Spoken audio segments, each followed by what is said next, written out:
ada sahamnya ya. Misalnya kita makan Indomie ya, Indofood CBP gitu kan. CBP itu adalah saham juga. Jadi kita bisa ikut jadi pemilik dari perusahaan Indomie kayak gitu. Gimana sih sebenarnya cara perusahaan itu sebenarnya bekerja?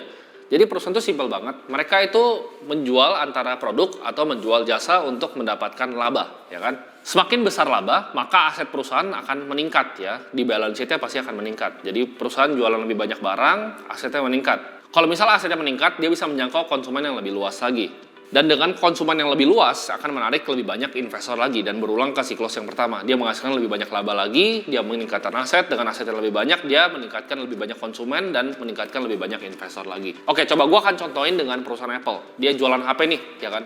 HP-nya laku. Aset perusahaan meningkat, ya kan? Cash-nya makin banyak. Dari cash-nya makin banyak, dia bikin Apple Store lebih banyak. Dengan Apple Store yang lebih banyak, lebih laku lagi jualan iPhone-nya.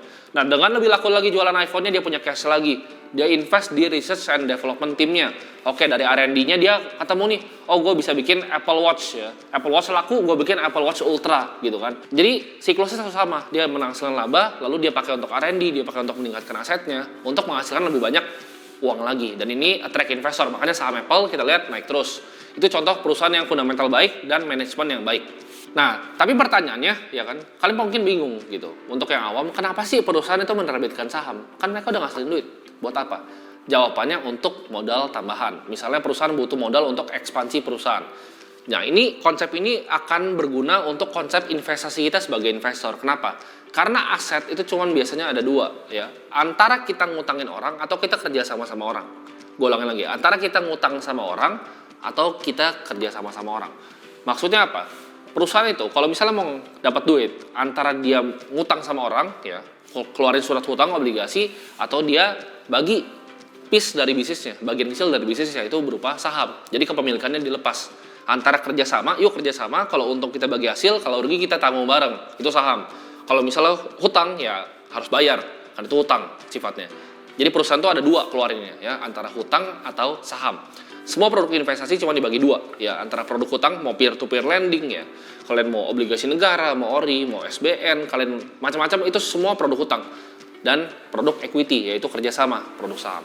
Jadi kenapa perusahaan menerbitkan saham? Untuk mendapatkan modal tambahan, untuk ekspansi perusahaan biasanya. Oke, jadi kan tadi kita udah bahas tentang konsep-konsep dasarnya. Sekarang gimana caranya kita bisa mulai investasi di saham?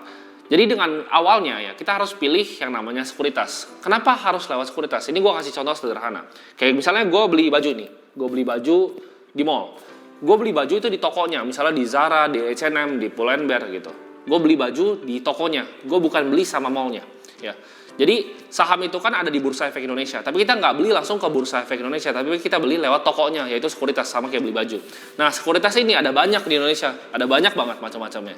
Tapi yang gue rekomen itu cari aja yang paling besar-besar. Contohnya Mirai Asset, contohnya lagi misalnya Indo Premier. Jadi kita pakai sekuritas-sekuritas yang memang track recordnya udah panjang, transaksi volumenya juga besar. Video ini ya sama sekali nggak disponsor, makanya gue sebut macam-macam kan, gue bisa sebut banyak.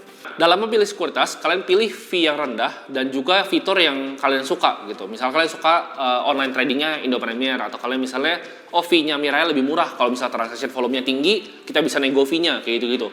Itu tergantung kalian. Atau misalnya yang lebih suka pakai dealer, misalnya gue malas lah input-input, gue lebih suka pakai dealer. Bisa pakai Semesta, bisa pakai Buana, bisa pakai Trimegah gitu.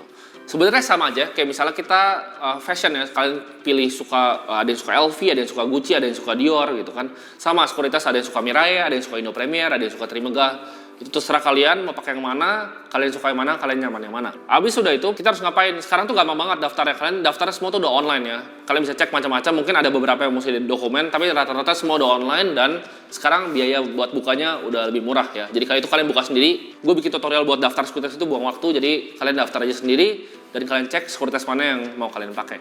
Di sini gue akan bedain antara kita spekulasi dan investasi. Ya, spekulasi adalah kita mau kaya cepat. Kita cari saham-saham tuh kayak kita beli lottery tiket gitu. Kita mau jadi mau beggar 10 kali, 20 kali gitu, mau jadi kaya. Tapi investasi ya, itu mengharapkan keuntungan jangka panjang yang sistematis. Jadi kita cari yang namanya risk adjusted return ya.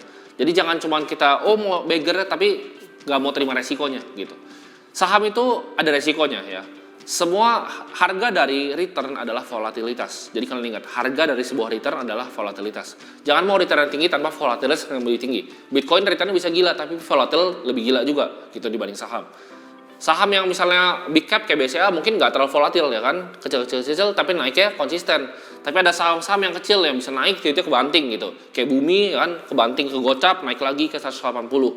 Jadi itu tergantung kalian masing-masing, suka style yang mana. Tapi jangan jadi spekulator, tapi kita jadi sebuah investor.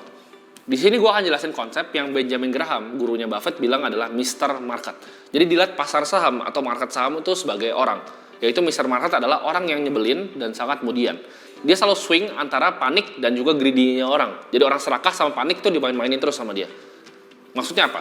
Dia tuh, gue kasih analogi seperti agen properti. Misalnya kalian punya rumah nih, harganya 1 miliar. Kita kan tahu saham itu memiliki nilai dasar dan nilai intrinsik. Maksudnya apa? Misalnya kita punya rumah 1 miliar. Tapi kita tahu misalnya 20 tahun lagi rumah itu biasanya naik. Mungkin 2 miliar nih, tapi itu 20 tahun lagi gitu. Tapi Mr. Market ini seperti agen properti yang agak gila. Jadi dia datang nih ke rumah lo yang 1 miliar tadi, dia tawarin. Oh, rumah lo harganya 700 juta bro. Lo akan bilang, ngapain? Gue jual 700 juta, ya kan? Orang harganya 1 miliar, besok dia datang lagi. Kemarin bilang 700, besok dia bilang, rumah lu 1,1 miliar bro. Lu bakal bilang, orang gue baru pindah rumah, ngapain gue jual ke lu cuman untung 100 juta. Besok dia datang lagi bilang, oh rumah lu kayaknya ini 400 juta. Besok dia datang lagi, rumah lu 600. Besok dia datang lagi, rumah lu kayaknya 1,3 miliar. Kalian ngerti kan konsepnya? Sama kayak saham.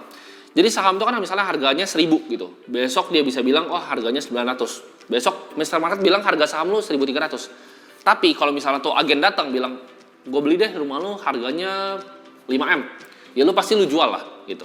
Sama kayak saham, kalau misal dikasih yang Mr. Market tinggi ya udah jual gitu. Jadi kita nggak usah keras kepala. Tapi intinya sama ya. Jadi saham itu adalah sebuah bisnis dan Mr. Market ini adalah agen properti yang nawarin terus bisnis lo harganya berapa.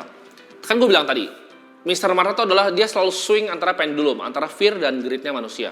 Ya, jadi gue akan kasih contoh di sini. Ini adalah contoh real. Kalian lihat di screenshotnya itu adalah tanggal 2 November. Ini saham Bank BNI November 2. Ya ini screenshotannya dari kelas lama gue. Mungkin udah ada yang pernah ikut, udah ada yang pernah cuan dari saham ini. Kalian coba komen waktu gue bikin slide ini. Jadi ini screenshotan dari Google dan menurut gue ini nggak bisa diedit ya. Jadi ini contoh real. Waktu itu sahamnya harganya 4.660. Harganya 4.660. Kita lihat grafiknya itu turunnya dalam, ya kan? Turunnya jauh ke dalam. Apa yang orang pikir waktu 4.660 ini? Orang bakal mikir kayak, aduh gila ini orang jualan loh. Itu lihat tuh, atasnya hampir 10.000. Dia hampir dari 10.000 turun ke 4.660. Jadi rumahnya 10.000 ya kan, dia turun ke 4.660. Wah, orang udah kayak, ini mah turun terus, ini mah 3.000, 2.000 kali ini kan. Ini wah udah kiamat nih 2.000. Tapi apa yang gue lakuin? Gue beli banyak waktu itu. Gue beli banyak di harga 4.660. Dan sekarang kalian cek aja berapa harganya, 9.000. Jadi dia akan selalu swing. Jadi kalau orang udah mulai takut nih, kalian beli sahamnya. Ya. Quotes dari Warren Buffett artinya ini, be fearful when others are greedy. Kalau orang lagi greedy, 10.000 takut gitu. Orang malah lihat saham naik malah mau dikejar gitu kan. Kalau gue sukanya lihat saham yang turun, saham-saham yang diskon. Ya, jadi kita cari saham-saham yang diskon. Pasar saham kasih kita diskon. Ya. Ini ibarat beli mobil Ferrari harga cuma Mercy.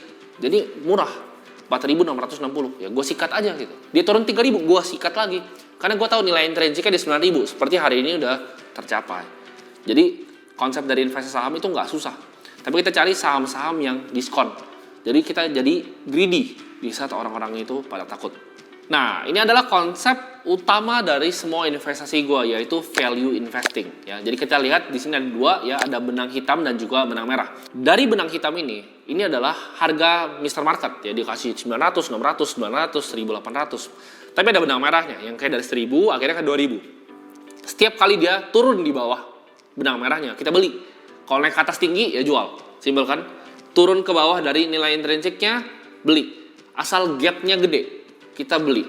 Kalau misalnya gapnya nggak terlalu gede, itu namanya margin of safety, nanti gue akan jelasin di belakang. Tapi intinya kalau dia turunnya dalam, kita beli. Kalau dia naiknya tinggi, lepas. Ya. Jadi jangan pas dia naik tinggi, kita beli. Itu yang bikin orang semua nyangkut.